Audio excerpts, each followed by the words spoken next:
Hey guys, so we're finally here with John, my good buddy John, who's got the automatic M135, and we're going to do a bit of a road test today. I haven't really planned it out, so no idea what's coming. Give Jay's M135 a go. Yeah, John's going to jump in mine and try out a manual. Cause have you tried a manual before? No, only the auto. Right, okay. And I haven't tried a facelifted auto. I haven't driven an Auto M135 since mine actually, so yeah, that'd be interesting. What sort of specs yours then, John, off the top of your head? Got the 8-speed auto, as you said. Got Harman Kardon, heated seats, and that's about it. Nice. And yours is obviously a 3-door like mine. So it's a very close comparison. I mean, the main things that I wanted to test today was manual versus auto.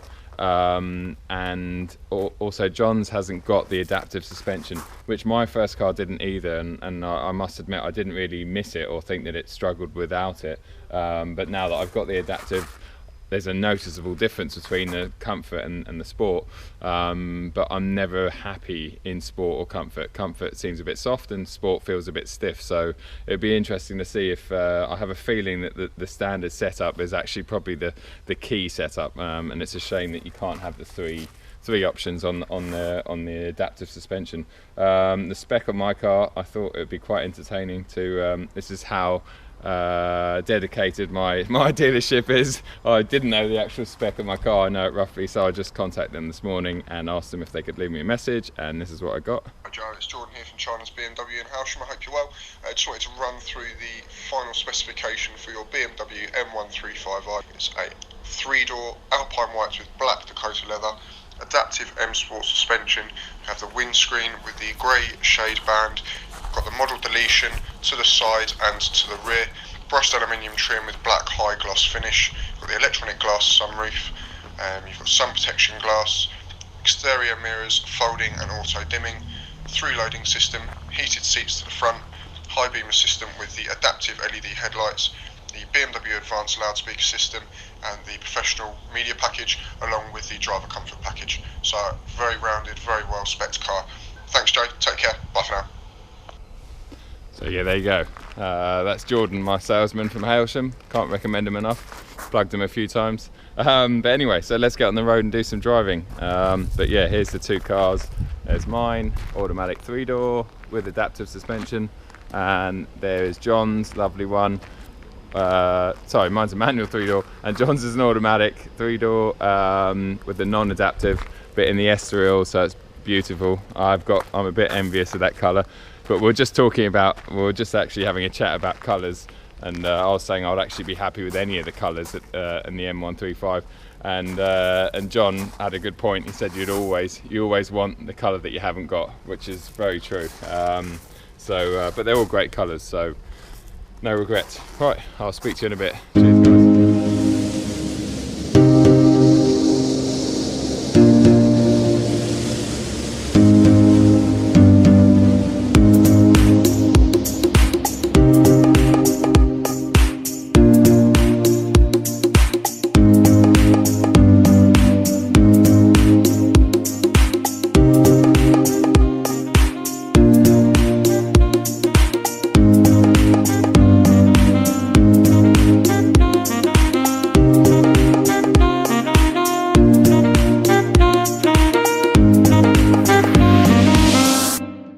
What's different? So we both got the same trims, which is nice. You got the Harman Kardon, which I just think look when you look at where the tweeters are on mine, it just looks shit. I don't like the way they've just put the plastic there. It's missing it badly. You don't have a roof, but otherwise everything else seems pretty familiar. You got the Pro Nav in here, you got the all important heated seats. Who doesn't have heated seats? And that's about it. And then lovely paddles.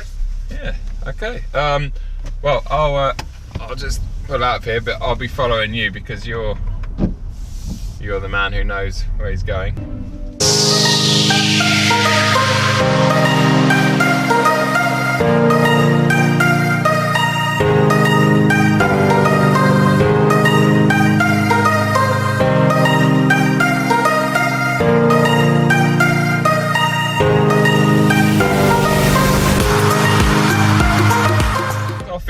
in comfort then, John, yeah?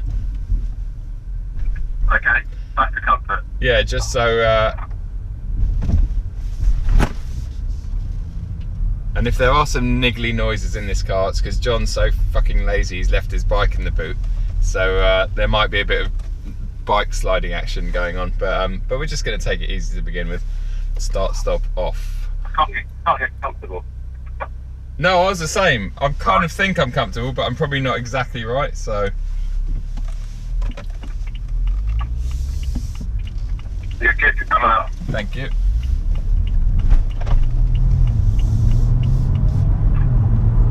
Oh, it's just so effortless. The auto is just... Wow. There's a lot less going in here. A lot less what? There's a lot less going in here. Yeah, there is. And it takes a lot of effort to extract the performance out of that car. Yeah. You'll see very what... different. Yeah, I mean, I'll get your verdict at the end, but I think I stand by the fact that it almost feels like a different power unit, the way it delivers the power in the manual, which is bizarre, but yeah, the auto's just... It doesn't feel responsive on the yeah. No, that's it. But then once you really get up it does. It starts to fly. But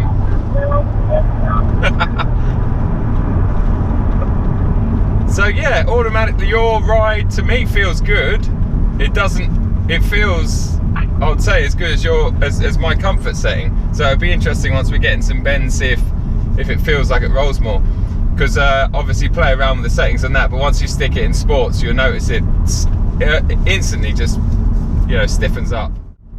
Yeah, the auto, it's a clever thing. It's always in the wrong... I mean, automatic boxes, I used to hate them, the old shit ones. They'd always be in the wrong gear, but these ZF units, this one's also got the latest software, which works with, it reads off the nav, doesn't it? It works out where you are on a road, and I think it changes that. Yeah, so yeah, nice, very nice. This feels more comfortable. In comfort, you reckon the ride? Yeah, it feels more planted. Less. Oh right, okay. Less when you go with the bumps, less twitchy.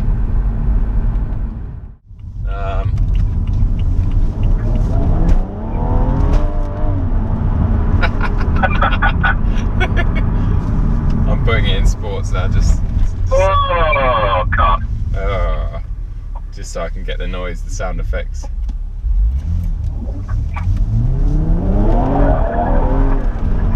Whoa, this thing lights up its rear wheels easily. Yeah, so I can instantly, I've noticed, I put it in sport, but I can feel immediately that there's no difference in the ride, which I know sounds obvious because it doesn't have adaptive, but in my one, I'm used to putting it in sports and then almost feeling uncomfortable with the solid ride.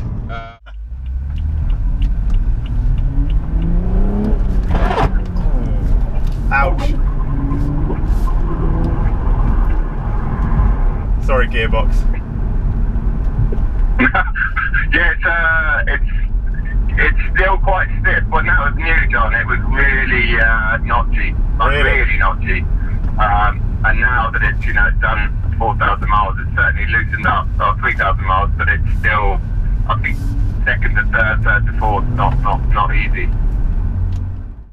The LCI, the facelifted 1 Series, has grown on me massively, and I wasn't just being, when I had my old one, I wasn't being the stubborn, oh, I've got the old one so I don't like the new one person. I genuinely didn't like the rear end of the new one at all. I thought it was ugly. There's no other words for it. But looking, recently they've started to grow on me, and looking at my bum, I know that sounds a bit weird, but or your bum, it's definitely grown on me. I think it's it's a very good looking car, which is bizarre, isn't it? How things like that change. So how are you finding the what are you in at the moment? Are you in sports? I'm in sport. I'm living in sport. And I might go back to comfort. Does it feel quite stiff in sports, or does that feel normal to you? It's normal. Well, that's what I'm thinking of. But I'm thinking that the non-adaptive, now that I've driven it for 10 minutes, I think the non-adaptive is more towards the sports setting than the comfort setting in my car. But not full sports. Like it's got more pliancy than mine in sports, I think. it's hard. I mean, they do a little bit different, but it's whether yours is 3,000 miles newer or not. Yeah, that's the thing. There's always a few variables, although that shouldn't really make much of a difference. But yeah, Right. I've even checked your tyre. I've just checked your tyre pressures, and they're exactly the same as mine. I was even going to bring my track pump just to make sure, just to make sure we sort of covered all the. Yeah. The clutch feels what? High. Tight. Oh, high. Yes. Yeah. High. Yeah. You've got to bring your foot up quite a lot. Yeah. Yeah. It's quite a long, and you know, I've got big feet as well, so it's quite a small pedal box to be playing around with the manual. That's the only problem with that car as well. Is the auto, it's alright. You just stick your foot, your left foot, you know, on the rest plate or whatever it's called. But yeah, no, this thing, it's nice, very nice. It's so much more relaxing. Not that mine's hard work, but just to do that drive that we've done to here, I would have probably used another 30 calories. Yeah, I've used the clutch a lot. Yeah, it's the clutch, it's the arm, it's thinking. Every time I pull up, like now, I'm pulling up to a roundabout and my left foot's sort of moving around trying to find the clutch, but... Now I guess let's go straight on. We'll do a couple of little runs in this. So maybe you in second, and I'll be in third, because that's about... So I'll just be behind you in third. Now you count me down, because I'm not very good at this. Right, get to 40. What's that? Get to 40 miles an hour. Okay, I'm on 40. 3, 2, 1, go.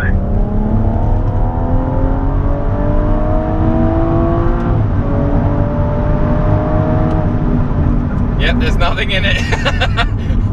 What did you have then? Did you have one gear change then? One and then one right at the end, so 2. So what was that, second to third, yeah? Second to third, third to fourth. That's squatted nicely. Then it looked like it kind of slightly moved around a little bit at the back end. Because I think definitely it feels like it's got a more aggressive top end, that car, but this thing feels faster, if that makes sense. I think it's got longer gearing. Yeah, probably. Yeah, so you're in that power band for longer. I suppose, especially second, it's like it gives the engine a real chance to get the boost going and everything going. So you've, but there was nothing. Yeah, the auto is got the same bit of restricted when at the end of the gear. Right. Yeah. Stopping out, you keep them up. But Yeah. this time I took it long.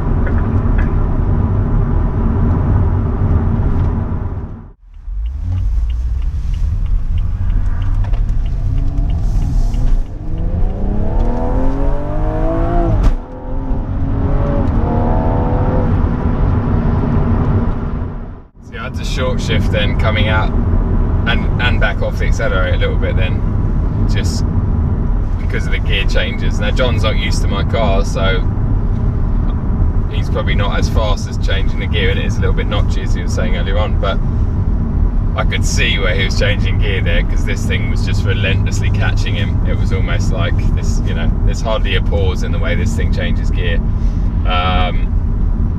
But I guess that's not the point of this test. The point of this test is not to prove which car is faster, because as I've always said, and I'm stand by this, we haven't even done the side-by-side comparisons yet, but this is definitely going to be faster. You know, there's more ratios, they're closer together, you know, the engine's in its power band more of the time. And yeah, it's just that there's the time between changes is, you know, I I wouldn't know. I would estimate a quarter in this compared to me doing as fast as I can in that manual. So you're probably losing 2 or 3 tenths every gear change in that car over this auto. So in certain instances, like we just did that drag up the hill there in second gear in the manual, the second is longer, so it's going to hold on to the, you know, it's going to get the boost up, the engine spinning, there's nothing interrupting it. So over little sort of overtaking stretches at the right speeds, if you know, compare them to the gear ratio, that car might be as quick, if not maybe a little bit quicker, but overall the auto's always going to be faster. John, yeah, I was going to say go left and we'll just do that little blast up that other dual carriageway. Yeah, cool. Oh, there's our friend. Ah. Whoa. Very different.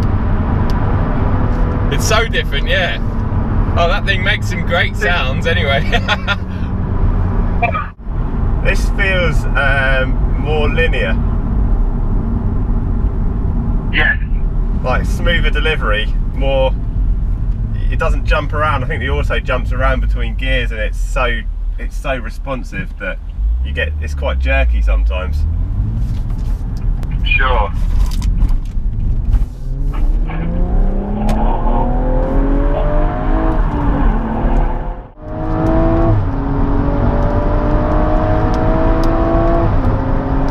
Wow, there's nothing in it, you know.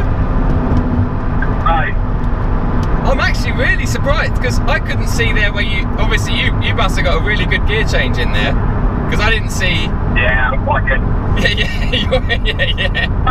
If you must say so yourself, you're quite good. No, because honestly, like, before I was following you, like I could see that I could feel where you changed gear, because I would instantly gain like a couple of tenths on you, but there I didn't see the car. You just seemed to keep constant distance. Wow, that was surprising. Yeah, I think you got a better exit out there, but that was fun.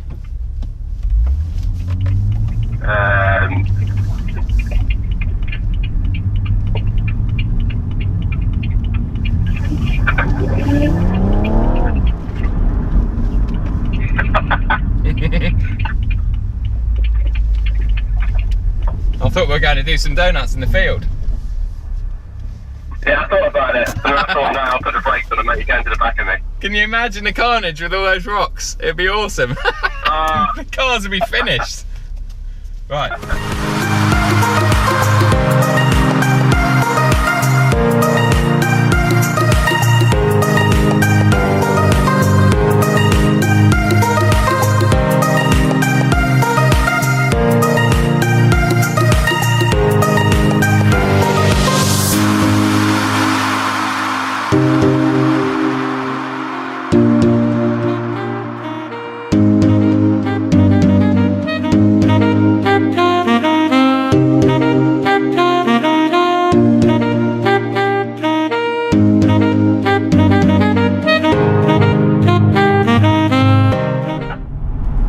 Instantly it feels stiffer in here in sports, but it does feel more damped. It does almost feel better in a way. Right, so what are we gonna do?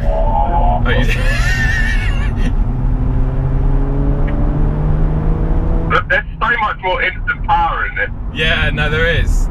There's a big lag in this thing, big lag, and then it builds. So you get to 4, and then it.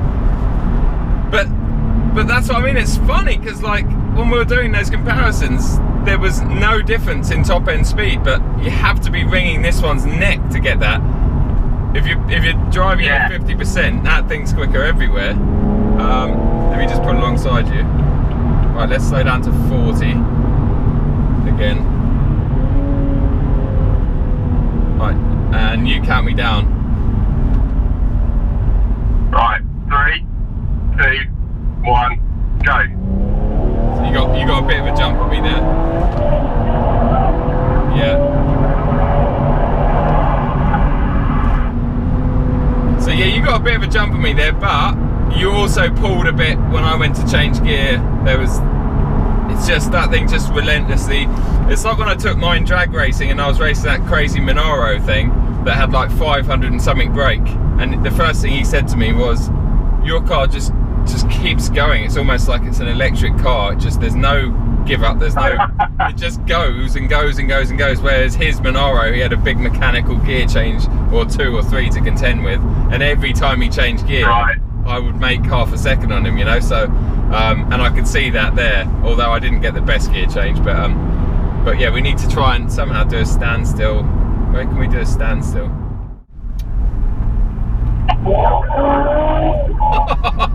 Fucking hell. Oh, you're still waiting? Yeah, I'm out now.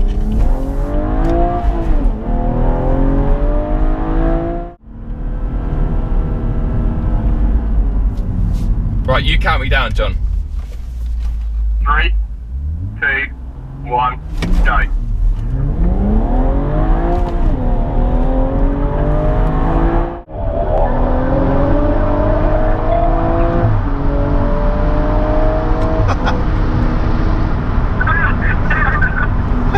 I didn't jump then. You got a bit slow off the mark. I let you go first. Oh, okay, yeah, no, that's good. Because I'll be just in camera shot. Let's go down here, John, because I just want to put a camera on the outside of the car somewhere.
Right, so we're back from our sort of jaunt in both the cars, and we clearly didn't have a track or anything to drive them on, so we had some local roads. We stuck to speed limits, didn't we? Right, very responsibly. Very responsibly, as we always do. Yeah, it was great. It was very, very nice to sort of drive the cars back to back. It's good for me to jump back into an auto again, and you know, just all the memories sort of came back of mine, and just how capable it is. It's a car it feels totally different to my manual, and it's just constantly feels like there's constant power there. It's always in the right gear. It's such a clever gearbox, especially the LCI with the slight tweaks. So yeah, no, it was great. John, what were your sort of thoughts on? I think, as Joe says, the difference between the auto and the manual, it's like two different cars really. The manual's got longer gearing, and the auto's just complete rapid response. Any gear, any time you've got power. If you're in the wrong gear, it shifts down for you. The manual, you've got to work a lot harder. You could mess up a nice drive on the manual. Preferably wise, difficult to say. They just feel like completely different cars. Different cars. I think you were saying before, well, John uses his for everything, and you know, I think the auto is undoubtedly best for that, for sure. you know, even in the first sort of 5 or 6 minutes of the drive, we pulled up some traffic lights and we were talking to each other, and I was jokingly saying that John's probably used an extra 30 calories in my manual, which is true. You know, the clutch is quite heavy, isn't it? And it is. The clutch is quite heavy. You're changing gear a lot. Yeah, and it's just more of a it's more of a workout. But you know, for what I use my car for, mostly weekends and stuff now, I like that it's a bit more of a sort of adventure in the manual. In terms of outright pace, they were a lot more evenly matched than I thought. We did one standing start, which will hopefully come out quite good in camera, and there was literally nothing in it. I think I got a bit of a better start off the line, and John closed me in a little bit, but we're talking, you know, tenths of a second, which is what I'd kind of measured anyway, between both of my cars. That, you know, there wasn't much in it, but the Auto is definitely faster. But then in certain respects, the manual holds onto the gear for longer. There's just more when the Auto tops out. The manual just keeps going, and you can actually rev it out a bit more. You can rev out the manual. The Auto feels a bit more like a diesel, really. No, diesel. And that's what I was saying before, when I first told you I got the manual. The first thing I noticed, and you said you noticed today, was the difference in feel. It feels like a different power plant. It sounds the same, but with the manual box, it feels like an old school turboed car with a lot more at the top end, but it almost feels not underpowered, because they never feel underpowered compared to your average car, but it doesn't feel as punchy low down as the automatic does. So yeah, that's quite an interesting subject. But also the other thing is the adaptive suspension. Yeah, the adaptive suspension, I'd say it's a preferable option to take if the car feels more planted. Yeah, it feels like it's on completely different dampers, which it probably is. Yeah, well, it'd be interesting, because it'd be interesting to find out what if it is a completely different unit, or if it's just a case of them plugging, you know, something in like they do with a lot of the electronics if you take the option box. But no, I agree. At first I thought your car, you know, I jumped in yours today and it felt great, but then jumping back in mine, even in sports, it felt, it just seemed to absorb things and flatten things out with less fuss. Yeah, I'd agree with that. If you go with potholes and without the adaptive damping, it bounces around a bit. Whereas the manual with the adaptive doesn't do that. Yeah, it doesn't do it. But yeah, I mean, to summarise, again, John came up with a good point when we swapped cars. He said to me, that his car, you know, the Auto box, it's more like playing Gran Turismo. And it really is, you know, it doesn't do everything for you. It's as much fun, if not more, you know, the way it races through the box. But it is like jumping into a computer game after you've come out of something quite mechanical. And you feel more connected to the manual. You do feel more connected, yeah. But it is amazing how two cars that are effectively exactly the same, well, they're not, but effectively, you know, the same model, same shell, same chassis, all right, bar the if we take the adaptive suspension out of the equation, but the gearbox, obviously, I know it sounds obvious, you know, manual and automatic, but it gives you a completely different car. But yeah, but thanks a lot, John, for your pleasure. For letting me thrash your car and vice versa. Sorry about your gearbox. No, that's fine. They're both under warranty, so it doesn't matter. Did I just say that? You know. But no, it was great. It was really good, and it was long overdue. And it was great. It was just a shame that we didn't have sort of more of a test track to do it on. But we're going to do some road trips. Sort of South Wales road trip soon, so hopefully you can come along to that and do a bit of car swapping down there. But yeah, so that's it, guys.